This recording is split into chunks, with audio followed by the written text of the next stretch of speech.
Hello, folks. This is going to be a really great webinar this evening. We've got a lot of fun stuff ready for you, tons of data. I know that many of you are political nerds like I am, and boy, do we've got a lot of good stuff for you. So I'm going to start by sharing my screen here.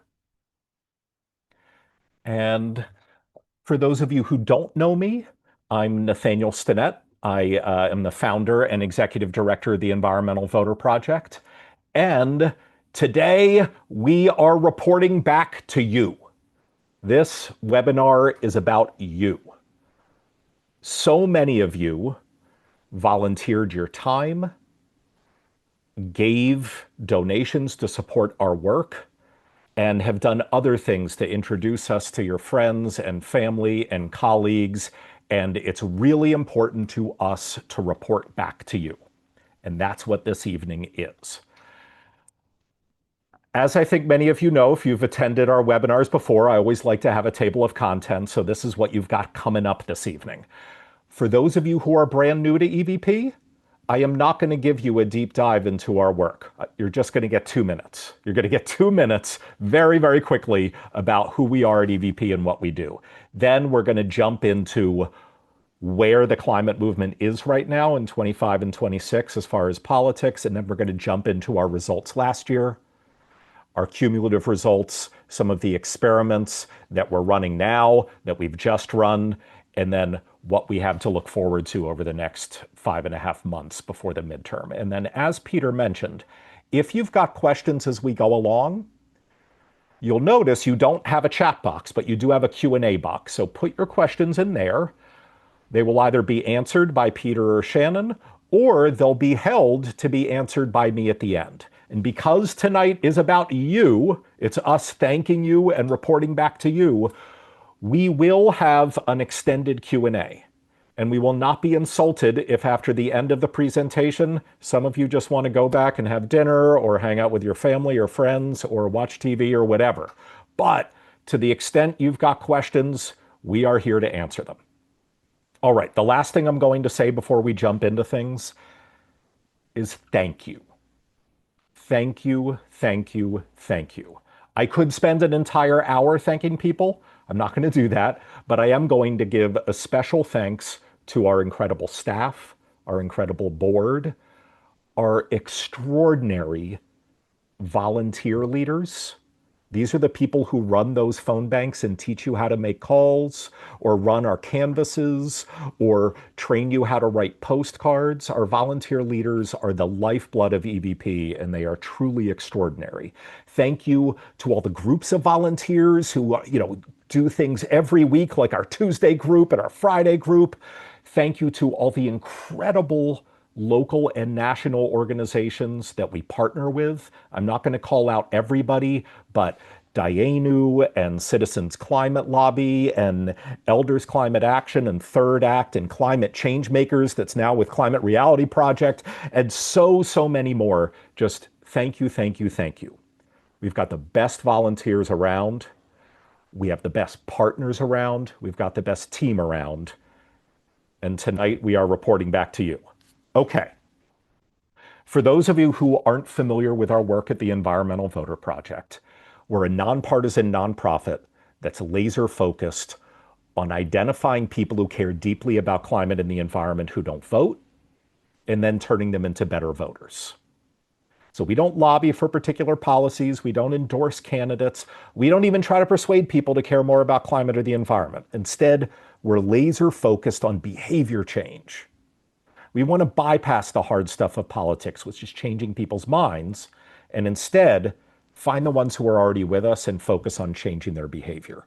And the reason why we have that focus on turning non-voting environmentalists into consistent voters is because there are millions of them. Yes, we have a very narrow subject matter that we focus on, but unfortunately, the problem itself is not narrow at all. It's pretty enormous. Based on our research, over 11 million already registered voters who list climate or the environment as a top priority just stayed home and didn't vote during the last presidential election. And yes, that's frustrating, but it's also an enormous opportunity.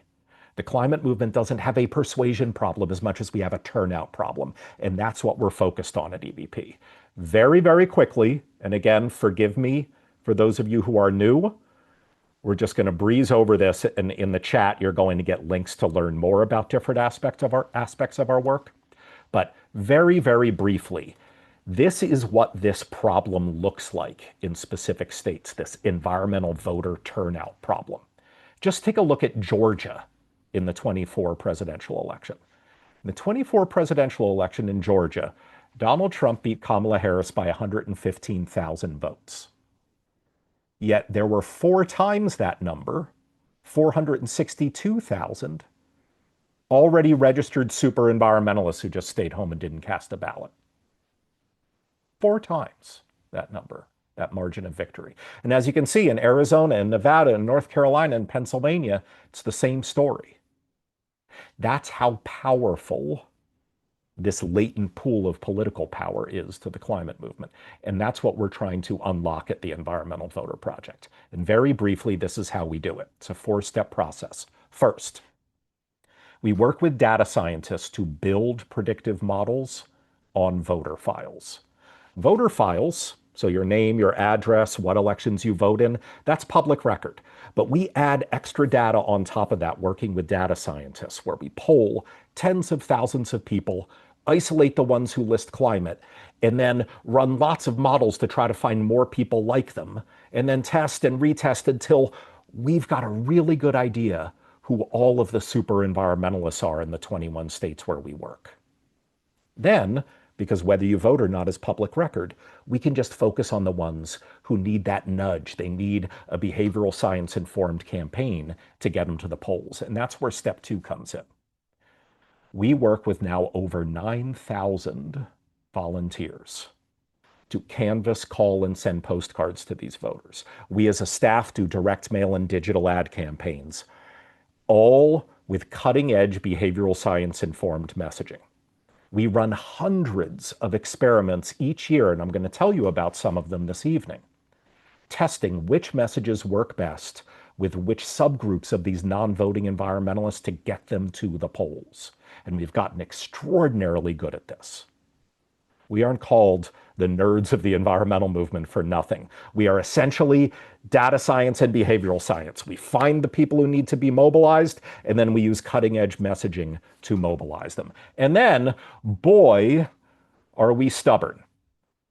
Because we aren't just trying to get these people to vote once, we are trying to cultivate habitual voting among these environmentalists so that we can have a consistent and powerful block of climate voters. And in order to build that habit reinforcement, we work year round. As you will see, we were active in well over 450 elections last year. I kid you not.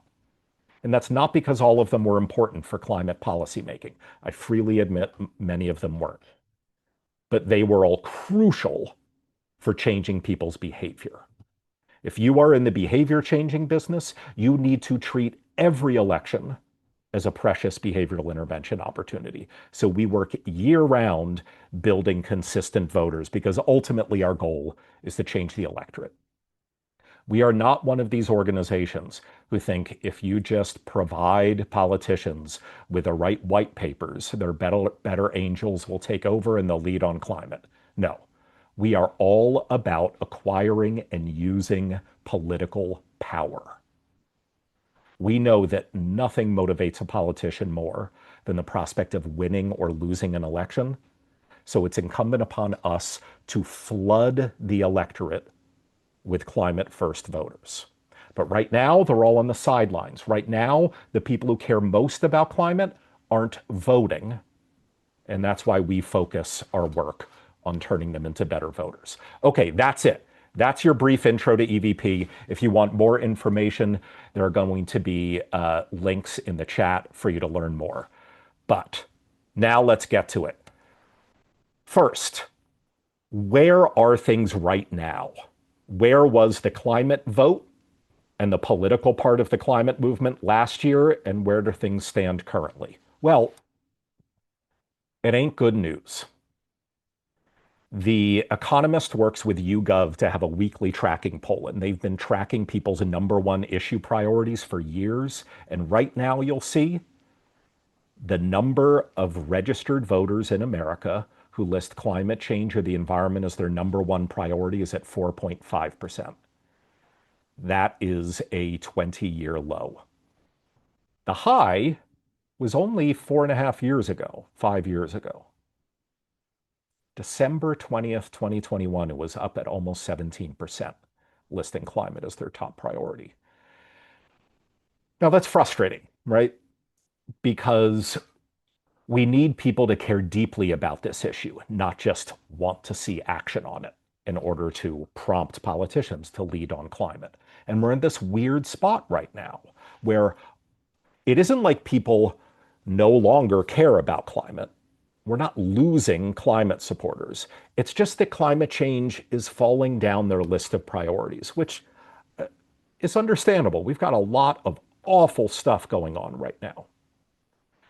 But for those of us who care deeply about our democracy crisis and our climate crisis, we can't close our eyes to this problem. Anybody who is an activist or involved in politics or runs a nonprofit is in the problem-solving business, and this is the problem we've all got to solve right now, that we just don't have enough political power. Now, the good news is, as I alluded to, we still have lots of people who support government action on climate, and I mean lots. 3/4 of registered voters support regulating carbon dioxide as a pollutant, and that's not a light ask. That's a big ask. 2/3 want to transition completely from fossil fuels by 2050. 63% want fossil fuel companies to pay for the damages caused by global warming, and almost 6 out of 10 support building solar farms in their neighborhood. 56% wind farms in their neighborhood. These are big, heavy asks. So it isn't like Americans don't care about climate anymore. It's just, it's falling out of their top priorities. And so we saw that climate was still salient in 2025, but it was mostly as an energy affordability issue. And that's kind of where things stand right now. And so as we roll into the midterms, I think the big takeaways of where things are right now is one, there aren't nearly enough climate voters to force politicians to lead. We need to focus on this. Two, climate is dropping out of people's top tier issue, yet it is still broadly popular. The way I like to think about it is it's kind of like, climate support is a mile wide and an inch deep. And so it's almost approaching like wedge issue status. This is still something that's good for politicians to talk about. But yes, I freely admit it is not a high priority for most voters right now. And if energy affordability was a big deal last fall, well before the Iran war, boy, do we need to expect it to continue to be salient. And I think, obviously all of you know the Environmental Voter Project is not in the climate messaging business. We are in the mobilization and voter turnout business, which God knows is going to be crucial over the next 6 months. But for those of you who are focused on climate messaging, from what we can see in our data, energy affordability is going to keep getting more and more and more salient to voters. It ain't going away anytime soon. So tonight, we're going to focus on this first thing, getting more climate-concerned voters to the polls, because we need wins in the short term and in the long term. So what were our results last year? And I use our in the broadest sense. Most of you are here because you were deeply involved in our work last year as volunteers or as donors or as partners or as all three. And as I think you know, we have tons of reports on our website. We report back to you with webinars throughout the year. We send you e-blasts all the time about all of our results. But this is the big webinar that's dedicated only to the results from last year. And so this is for you. We've got a lot of data to throw at you. So, first, to set the stage, we ended up actually communicating with, so these weren't our targets, these were the people we actually communicated with, 4.3 million voters across 21 states last year. And you'll see Michigan and New Jersey are highlighted because those were new states for the Environmental Voter Project last year. Last year, 2025, was our first year in those states. Now, what did all 4.3 million of these voters we communicated with have in common? One, they were already registered to vote. Two, they were highly likely to list climate and the environment as their number one priority over all other issues. And that's important because with that luxury, knowing that, we could say, you know what? Let's not waste our time with issue education here. Let's not waste our time with trying to persuade them to care about climate. They're already there. All they needed was mobilization, because the third thing that all these people had in common was when we looked at their public voting histories, they were really, really unlikely to vote in odd year elections. And thanks to all of you, we successfully actually communicated with 4.3 million of them. We were one of the largest, most sophisticated voter turnout operations in the country last year, thanks to you. And I hope all of you take real pride in that. All right. What did that look like? Well, I'm not going to go through all of this stuff, but this is what it looked like from month to month. And it added up to 462 elections. Now, why is that an important number aside from just being like big and impressive? Well, it's important for a few reasons. One, climate policy is made at every level. It's not just the big, sexy federal elections that determine what climate policy is or isn't made, or what clean energy policies or open space policies are or are not made. It's also made at the state and local level. But also, as I alluded to earlier, another reason why it's important to work year-round is because this is how you build habitual voters. And you'll see when I get into our cumulative results in a few minutes, that's where this stuff really pays off. Because this fall, when all of us are sweating the midterms, there are going to be millions. I don't use that word lightly. There will literally be millions of environment first voters casting ballots who we don't even need to talk to anymore at the Environmental Voter Project, because we have helped them become such consistent voters that they'll show up and even vote for dog catcher or library trustee. And that is enormously powerful. And so that's why we spend so much time year round, not just in the big elections, but in the little ones, to build up these good voting habits so that when these really sexy, important elections come around, I mean, it's like we're still getting a return on investment from voters who we haven't spoken to for 5 years. And that's really, really special. And that's another thing that all of you should be proud of, because many of you have mobilized voters for little city council races that you know nothing about. And that's where it pays off. All right. We've got a lot of great numbers from last year. As I said, we ended up communicating with over 4.3 million unique individual voters. Each of them are unique. Obviously, many of those people we communicated with multiple times. Over 1,600 unique individual volunteers either called or canvassed or sent postcards last year. Thank you. Thank you. That is I hate using like martial metaphors here, but like that is an incredible army of volunteers. So powerful. And I hope you all feel so good about that. You ended up making over 1 million phone calls and had close to 82,000 connections to the voters that we were trying to reach. Again, truly incredible. Even in this digital AI-informed age, The data shows that the best way to get a non-voter to start voting is to have a conversation with them over the phone or at the door. And boy, did you guys make that happen. Over 1 million phone calls in an odd year? Man, there are a whole bunch of Senate campaigns that never get that number. We sent almost 1.2 million pieces of rigorously tested direct mail to our target voters. And yes, mail works extraordinarily well. Wait till some of the numbers that we have coming up.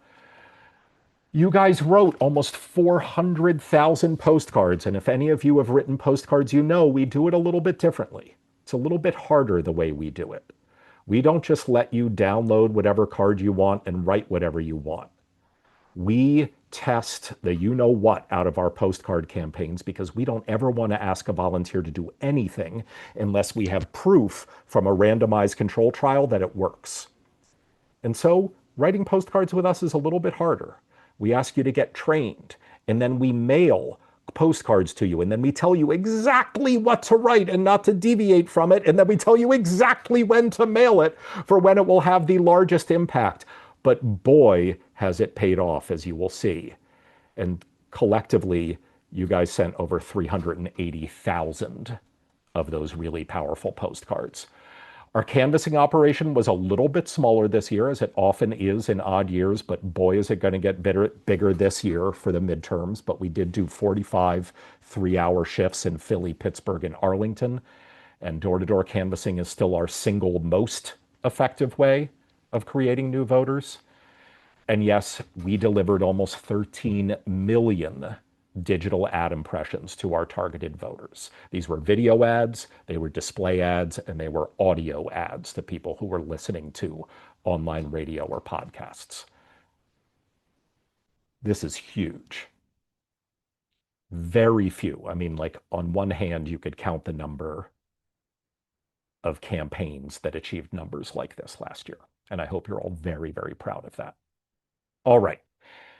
First, I want to tell you about the first way that we measure our impact, because even though it's nice to have big numbers like this, we don't care about reaching lots of people. We care about actually making lots of new voters, and I know you do too. So we measure that in two ways. The first is with what's called randomized control trials. I know some of you, maybe many of you, have seen me walk through randomized control trials before. It's important to always repeat this because this goes to the essence of the scientifically rigorous approach that we take at the Environmental Voter Project. And we have some new slides to really dive deep into how we use these RCTs to measure our impact.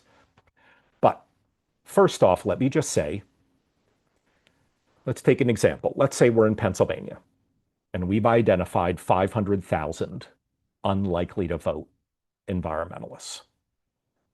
What we do not do is immediately start canvassing and calling and mailing and sending digital ads to all 500,000 of them. No. Before we talk to a single person, we randomly separate them into two groups. A treatment group, that's the one that's going to get our messaging, and a control group. That control group, we set it aside and we never talk to those people. We never talk to them. Then the remaining, it's usually about an 85% group. The remaining, say, 400,000, 450,000 in our treatment group, they're the ones who get all of our behavioral science informed messaging. Then election day happens. And as I know many of you are sick of hearing me say, but I'm still going to say it, that's when something magical happens. Because right after the election, voter files, public voter files are updated, and we can never see who you voted for, but we absolutely can tell whether you voted or not.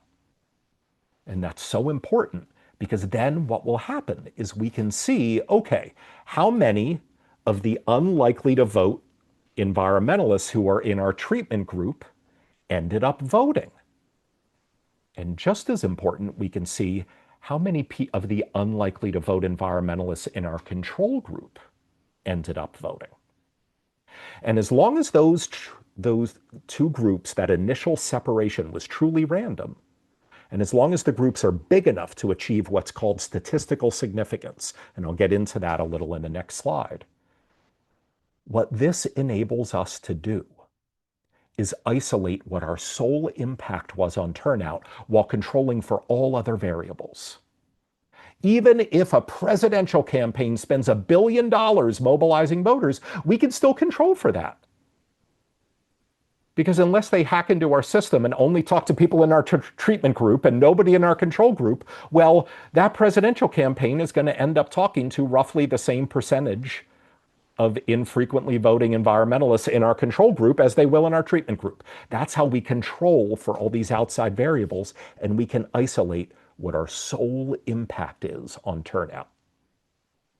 This takes a lot of time and a lot of effort and some money, but it's worth it because we can do what very few other organizations can, and that's say, this is what we are solely responsible for increasing turnout by. We don't need to guess. We know. And so I want to be clear. As you saw, we are active in hundreds of elections each year. And that's what this chart is supposed to represent. All the elections that we're involved in each year. And some of them we look at our treatment group and its turnout is 2.5 points higher than in our control group. Yay! And in others, oh my gosh, it's 5 points higher in our treatment group than in our control group. And in others, it's way down here. What we do not do is take credit even for all of those results. So even though we know what the difference is between our treatment group and our control group, this is really important for you to understand. Even then, we don't pat ourselves on the back and report all those results out and say, look at all this impact we had in hundreds of elections. No, because the truth is, even then, even when we're running these randomized control trials and separating out a control group, we know that sometimes the difference in turnout between our treatment group and in our control group might just be due to random occurrence.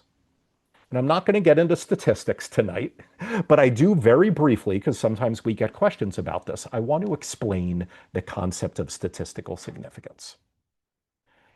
Because we only report what's called statistically significant results. Results that we run through a statistical significance calculator, and we can show that the difference between turnout in our treatment group and our control group is not due to random occurrence. It only could have happened because of our intervention. And I'm just going to give you some examples. Let's say we have an election where afterwards voter files are updated and we see, oh, turnout in our treatment group was 25.5%. In our control group, it was 20.9%. That in and of itself, it looks really good, right? But we can't tell whether that wasn't just due to random occurrence. The other really important factor is, okay, well, how many people were involved? How many people were in the treatment group? How many people were in the control group? Because if it's a really small number, we might not be able to prove that that difference wasn't just due to random occurrence. But for a number this big, 100,000 people in our treatment group, yeah, that's going to be stat sig. That's going to be statistically significant. We're going to be able to report to you that we were actually responsible for that increase in turnout. Other times, we can do that. We can claim that it's a statistically significant result, even for a really small increase in turnout. Not that 0.7 is really small, but it's much smaller. Because sometimes these elections are so big with 400,000 targets that we can still isolate what our sole impact was with enough certainty that we can say, yep, it wasn't due to random occurrence. Yet, there are plenty of times when there is a really big difference between our treatment and our control, but we still don't take credit for it. We acknowledge that we were active in the election, but we don't say that we can prove that we increased turnout because we just don't know. And usually that's when the elections are much smaller. We probably increased turnout, but that's not why you volunteer your time or donate your money. You probably don't care about probably. We live in a very scary time, and you want results, and let's be honest, we want results. We want results. So this is why we take such a rigorous approach to our work. And when we looked just in 2025 alone at the elections where we could prove beyond a shadow of a doubt that we were solely responsible for that increase in turnout and it was not due to random occurrence, we got some incredible results. In the Colorado Springs municipal election, a very important election because the city council in Colorado Springs controls their publicly owned utility. A very high leverage play. We were solely responsible for increasing turnout almost 3 percentage points. That might not seem like a big number to many of you, but ask Kamala Harris how big a deal it is, and I promise you her jaw would drop at a 2.8% increase in turnout. That's a big number in this business. For those of you who mobilized voters for the Florida 1st and Florida 6th special general congressional elections, we increased turnout in those 2.9 percentage points over our control groups. The San Antonio mayoral election, I believe San Antonio is, I probably should have looked this up before the webinar, the 7th largest, 8th largest city in the country. It's one of those. It's enormous. They had a really competitive mayoral election, a super competitive election, and we were tremendously proud that we increased turnout almost 2 percentage points. This was also an election where we had an outside group run this experiment for us. As you know, we're involved in, well, we were in 462 elections last year, so we need to run most of them internally, but sometimes we like to get external validation of our results, and this was an example of that.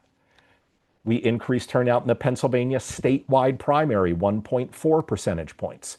New Jersey statewide primary, 3.2 percentage points. Hey, our first year in New Jersey, and we got a really, really good result in that statewide primary. Virginia state primary, 1.9 percentage points. New York City mayoral primary, where Zoran Mamdani won. Highest turnout election in well over 100 years in New York City. So it's really, really hard to make a difference. Tons and tons of money was spent, and we were still able to prove with an externally validated experiment that we were solely responsible for boosting turnout among our targets, and we had tons of targets in that election by almost 1 percentage point. Congratulations. I know that many of you worked very, very hard on that. Arizona 7th congressional primary got great results. The Virginia 11th special, the Albuquerque mayoral. Okay, now we get into some of the general elections from last year. I know many of you care deeply about those 2 Public Service Commission elections that were up in Georgia. Georgia, there are 10 states that have elected public service commissions. These are the bodies that regulate utilities, so it has huge climate impact. Georgia is the biggest of those 10 states that have publicly elected boards, and 2 of their 5 members were up for election. 2 Democrats won. They were the only 2 Democrats on the board now, and we had an enormous statewide impact. We also had a pretty good impact in the super high turnout election in New Jersey, and then to close things out, in the Georgia Senate District 35, we had a huge turnout as well. Some of you might be wondering, what about in the Virginia general? Well, that's one of those elections where, yeah, turnout was much higher in our treatment group than in our control group, but we want to admit to you, we cannot prove that we were solely responsible for that increase in turnout. We think we probably were, but that ain't good enough for us to report out. These are incredible results. Most organizations don't get one of these in a year. We got double digits. Congratulations. Congratulations. So what that means, this is my favorite slide. What that means is over the past 5 years, when you look at just the statistically significant randomized control trials, the ones where we could prove our sole impact on turnout, you can see in 21, in 22, in 23, in 24, in some presidential general election states, and last year in 25. We now have dozens, well over 40 elections where we could prove that the Environmental Voter Project brought huge numbers of people to the polls who otherwise would have stayed home. That's valuable so that you know what you're getting for your volunteer time. It's valuable so you know what you're getting for your donations. It's also valuable so that we can run messaging experiments to figure out what messages work best with which of these voters we're targeting. We're going to go over some of those in a second. But before we get to those, I want to get into the second way that we measure our impact, and that is over the long term. Because remember, we're not just focused on having a huge impact on one-off elections. Although, boy, it's pretty nice, isn't it? It's pretty nice to have that impact. But we're also focused on long-term impact. And so how do we measure that? Well, remember, whether someone votes or not is public record. And so when we target a specific voter, we then tag them in our voter files. And so we know, hey, we contacted this person in 2019 and we contacted them again in 2021, and we follow them along, and we're always tracking when they vote, when they don't vote, and we only stop communicating with them when there isn't an election we can think of where they would be an unlikely voter. And rolling in to this midterm cycle, we knew that we had helped create 2.2 million of those non-voting environmentalists. And what we can report back to you now is that since EVP started, our small, teeny little proof of concept in Boston, where I'm sitting right now, 10 years ago, we have now communicated with over 14.5 million unique individual voters. 14.5 million. All of whom care deeply about climate and the environment and were pretty awful at voting, or else we wouldn't be talking to them, right? And what we can now tell by looking at their voting histories, because we still have individually tagged all 14,519,039 of them, is that over 2.4 million of them are now such consistent voters that they voted in their most recent federal election, their most recent state election, and even their most recent local election. And for those of you who have been working with EVP for a while, you might have scrunched up your eyes a little bit. Gosh, Nathaniel, like, you guys are always very precise. We're not used to seeing things like over 2.4 million. And yes, if you notice that, it's very shrewd. We actually don't have a precise number because this is going to get bigger. We're still waiting for one state to update their voter files, and that's Texas. And so this will likely be closer to 2.5, 2.55 million, something like that. And we'll report back to you when we get that last 21st state worth of data. But that's really extraordinary. Now, I want to be clear. This second way of measuring our impact is different from the randomized control trial. Remember how we measure our impact in specific elections by having a treatment group and a control group, and then we use a statistical significance calculation to figure out if we're solely responsible for that boost in turnout? Well, we can't do that over multiple years, or we could do that, but then we would have to contact the same people each year, and we'd have to have the same people in our control group each year, and we don't want to do that because sometimes people stop caring about the environment, and so we don't want to talk to them. Or sometimes new people care about the environment and we want to talk to them. Or sometimes people become good voters and we don't want to talk to them anymore. And so we create new treatment and control universes each year. And so we can't run long-term randomized control trials. I bring that up because honesty and precision are really important to us. And I don't want to mislead you with this data here. I cannot say that the Environmental Voter Project is solely responsible for turning 2.4 million non-voters into super voters. I can say we're pretty darn responsible, though, because no one else has now been active in over 3,000 different elections since 2015. No one is doing all of this work in local and state and federal races to build up these habits. And this is something you should be extraordinarily proud of, especially now. Because I know to many of you, you're squinting your eyes and you're looking at these numbers and you're thinking like, okay, well, what does 14,032 super voters mean in Iowa? What does that number mean in Alaska? And so I'm going to do some case studies right now. Because as you all know, we're heading into a crucially important midterm cycle here. And I want you all to feel really, really good about this work that you've been doing, that has set the climate movement up and the broader progressive movement up for success this fall. Let's look at Alaska. Over the past, well, let's see, we started in Alaska in 2021, I believe. So over the past 5 years, we have now helped, or over the past 4 years, we have now helped 8,687 non-voting super environmentalists in Alaska to become consistent voters. Such consistent voters that we're not talking to them anymore.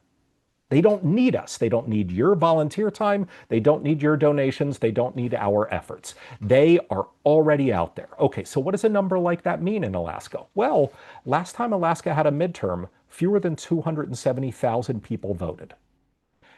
We're projecting midterm turnout this year to be higher than that, about 280,000. So what does that mean? That means that on November 3rd this year, 3.1% of all ballots that will be cast by Environmental Voter Project super voters who you helped create, who we don't even need to talk to anymore. We're going to be talking to different environmentalists, people who are still unlikely to vote. And obviously, we will add to those ballots that are cast. But we've already banked 3.1% of the electorate who are there largely because of you. That's incredible, guys. That's incredible. Let's look at Maine, another pretty darn important state this year for the US Senate. We've helped create over 31,000 EVP super voters in Maine. 2 years ago, midterm turnout was 680,000. We think it's going to be significantly higher because 4 years ago there wasn't a really big Senate race there. 4.3% of the ballots that will be cast will be these EVP super voters who we all helped create. In Arizona, this is the last sort of case study. We've helped create 134,000 of these super voters. We expanded into Arizona really, really early on. I think it was 2019. Turnout was almost 2.6 million 4 years ago. We actually think it's going to be a little bit lower this year because they don't have a US Senate race, so it's not going to get quite as much attention. Over 5% of ballots that will be cast this fall are by these environmentalists who we helped put there and we no longer even need to talk to. That's why these cumulative results are so important. All right, let's get into some of our learnings, because I know that many of you were eager to hear about our experiments. As I think many of you know, on our YouTube page, we've got tons of webinars about postcarding messages and canvassing messages and direct mail messages and all that. So we're not going to do a deep dive into that because we already have lots of those deep dives out there. But we're going to touch just a little bit on each of our 5 methods of voter contact.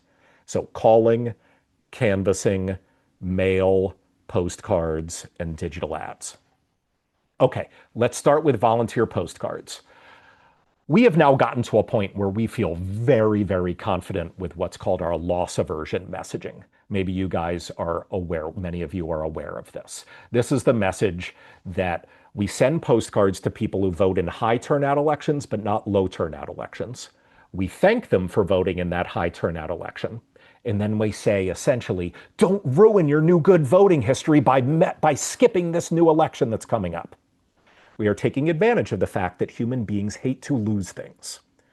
So we describe their voting history as this sort of accrued thing of value that they now have, and they better not screw it up. And it works extraordinarily well, as you can see.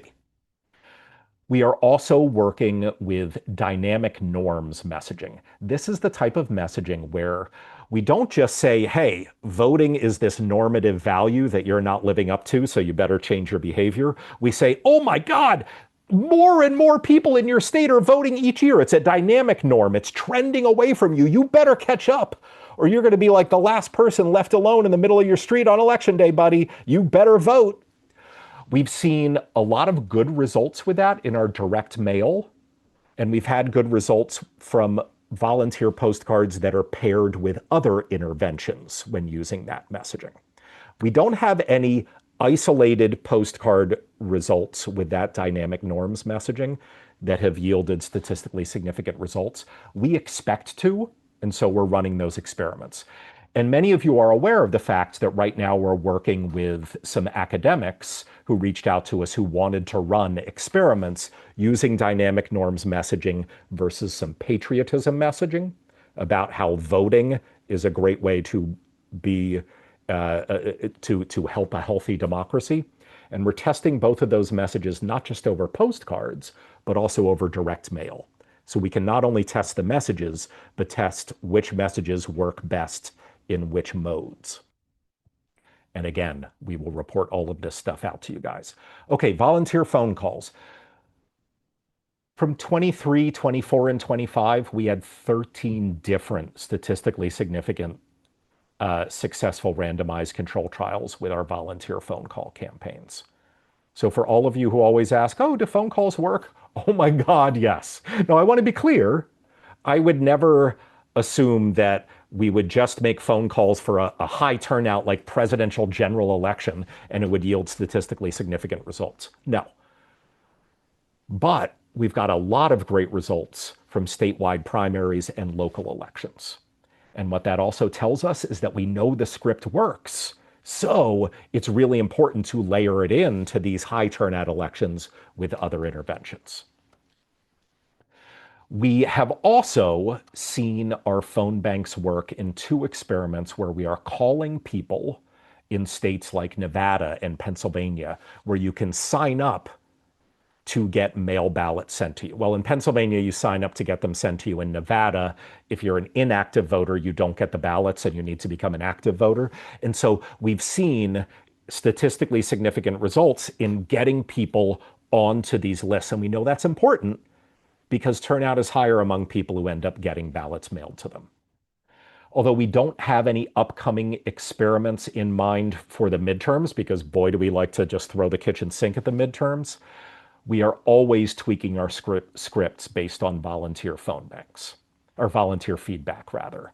I feel totally comfortable bragging about our incredible volunteer leaders and our incredible organizers. If you have comments on our scripts, they always report them back to us. Usually it's Ren on our team who says, hey, at morning meeting, she says, we got some feedback from a volunteer. They think that we should tweak this. And sometimes we agree and we report back why. Sometimes we disagree and we report back why. We really, really love your feedback on this stuff. Another thing I just want to let you know is many of you are aware of the fact that in 2024, at the end of 2024, and the beginning of last year, we transitioned from Hub Dialer, which was the platform that we had used for our volunteer phone banking, to Scale to Win. And I want you to know, in 2024 in Hub Dialer, we had a 2.9% contact rate with our phone calls. That means as this platform was cycling through numbers, 2.9% of every phone that rang ended up in a connection between a volunteer and that person. In 2025, with our new vendor, it went up to 7.9%. So your time is just being spent so much more efficiently. So much more efficiently. All right, door-to-door canvassing remains the single most effective way to increase turnout, period. We also have tests that combine canvassing with calls that just sends turnout through the roof. Our big challenge is all of the stuff that we do at EVP is easy to scale except for canvassing, And so we really want to encourage volunteers in Philadelphia, Pittsburgh, or Northeastern Virginia to get involved with our canvassing. It is so valuable. Finally, digital ad campaign. I'm sorry, not finally. Digital ad and then direct mail, I think. Video ads consistently yield good results in lower turnout elections, and that's great. But we have to admit, it's been a long time since our display ads have yielded statistically significant results. And we always want to be spending our money wisely. And so this is just another example of we want to be very transparent with what's working and what's not working. We are feeling a lot of, we're putting a lot of pressure on ourselves right now to test display ads. These aren't video ads. They're just those things that like pop up and you can click on them or you can just read the message and that's it. It's been a long time since we've had a successful, statistically significant result with those. And we're starting to question whether we should do them or not. And so we're doing a lot of experiments this winter and spring and summer to see what might work, and working with a lot of cutting edge behavioral scientists to just test everything under the sun. Because we not only want to get actionable data for ourselves, as I think many of you know, we train and advise a whole lot of other organizations who lean on us as like this messaging laboratory with all this cutting edge behavioral science. And we want to tell them to stop spending their money on display ads if it turns out they shouldn't be. Finally, direct mail. Direct mail remains sort of the sweet spot. Really efficient, really effective. It's also so easy for us to scale up. And so we're always optimizing our messaging. We know which mail to send to which voters. Direct mail is so important. I know it seems like it's the 1960s when you hear someone say that, but believe me, it is. And we're still testing tons and tons of really cool messaging. All right, so we're getting to the end here. As I mentioned, if you have put questions in the Q&A, we will get to some of them, but we will have an extended Q&A. So we will try to get to everything. But I just want to finish by talking about the midterms that are coming up. We are targeting 3.4 million voters across 21 states this year. You can see the breakdown in each state. And I want to be clear, these are the people in our treatment group. We have already separated out the people in our control group. So we actually are going to be trying to reach 3.4 million of them, all of whom are registered to vote. They list climate or the environment or clean energy as their top priority, and they have never voted in a midterm before or a lower turnout election. So they really need a robust campaign to mobilize them. You can start this work now. Just over the remaining weeks in May, we're talking to voters in Iowa, Georgia, Maine, Nevada, and Pennsylvania. And you can see in June, July, August, September, we're going to keep on talking to these voters whenever there is a relevant election that we can mobilize them for. Because, yeah, if we get one of these infrequent or never voters to show up to a low turnout municipal or primary, you better believe they're much, much more likely to show up again this fall. And so get on board now. I promise you, you're not going to get these next 24 weeks back. And 5.5 months from now, when you're watching election returns roll in, you don't want to have regrets. So get involved now. We make it so easy. Just in May alone, and I believe me, I don't expect you to actually be able to read this font. This is just to illustrate to you how many friggin' phone banks we have each May. We make it, or each month rather, we make it so, so easy for you to turn these non-voters into voters heading into the midterms. We also, as I mentioned, are doing door-to-door canvassing in Pittsburgh, Philadelphia, and Arlington. We are doing postcarding campaigns as well. Now, in Pennsylvania and New York, the signups have closed, as you will see. Some of you are already signed up for New York. Pennsylvania's passed. Some of you are signed up for New York and you're working on your cards. For those of you who are interested in joining our upcoming phone bank or upcoming postcarding campaigns, they will be Florida, then for the midterms, Virginia, and Texas. If you are new to EVP, if you've never postcarded for us before, I'm sorry. We don't care if you've postcarded with someone else. We do it differently. And I know that's a pain in the butt. I know many of you are extraordinary activists. We want you to attend an orientation. And you can sign up for one that's coming up next week. And you see right there. If you have already done postcards for us, watch your inbox. You're going to be getting an email next week if you're interested in signing up for the Florida postcarding campaign, which will be our next campaign.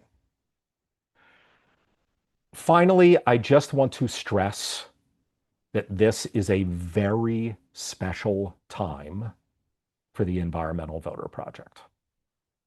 I know that you don't need me to tell all of you how scary things are right now in our democracy and for our climate.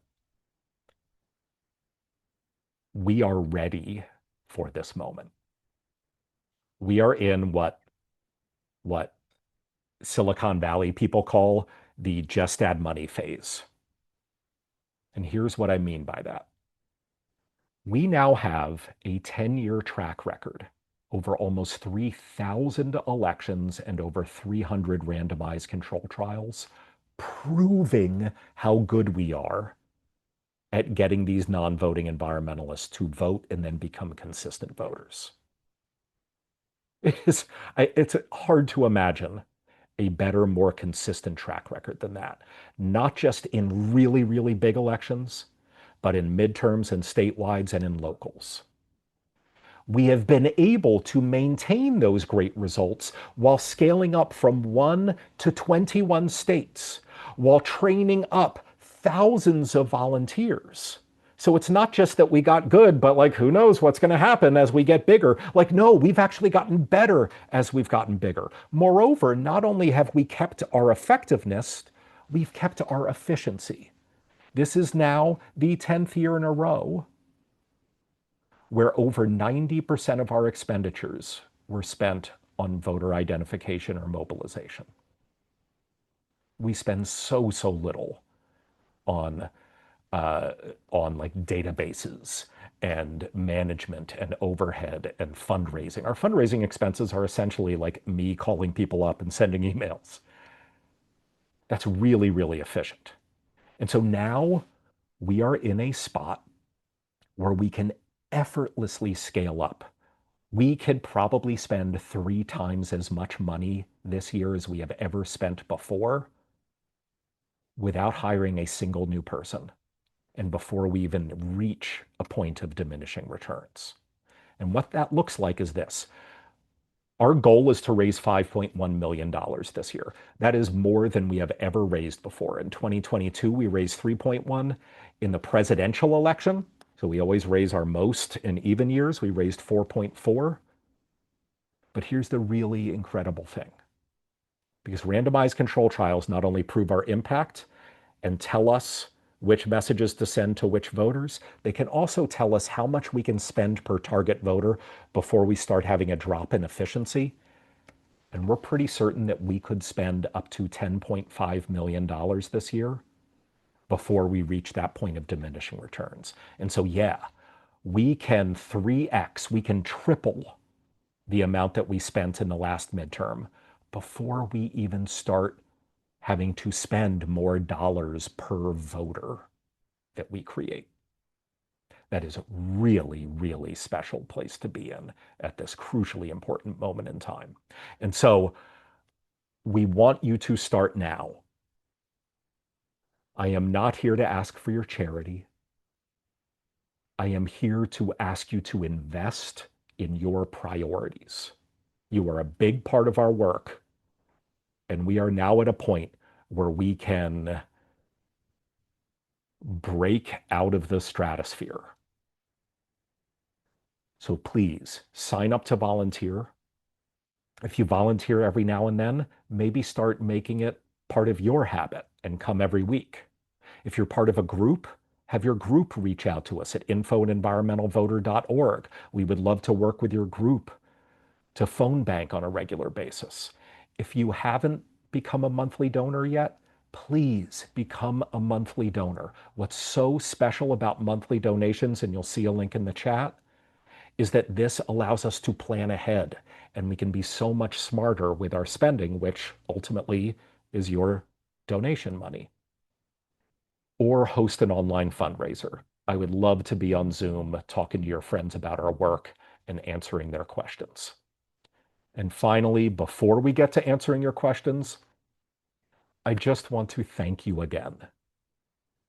Believe me, I know it's hard to feel good about things these days. We live in such an awful time. But there was so much good that we accomplished together last year. I hope that you take enormous pride in these results. I really hope you congratulate yourself because we don't get enough opportunities to pat ourselves on the back these days. And moreover, over the next 24 weeks, I hope you will join us in getting bigger, in getting better, and investing in even more of these results. So thank you, thank you, thank you for all of you who stayed this entire hour. We will now have an extended Q&A. I will not be insulted if you want to drop off. I get it. It's already been an hour, but tonight is about you and answering your questions about your results. So we're going to stay here and answer your questions. And so, Peter, what do we got?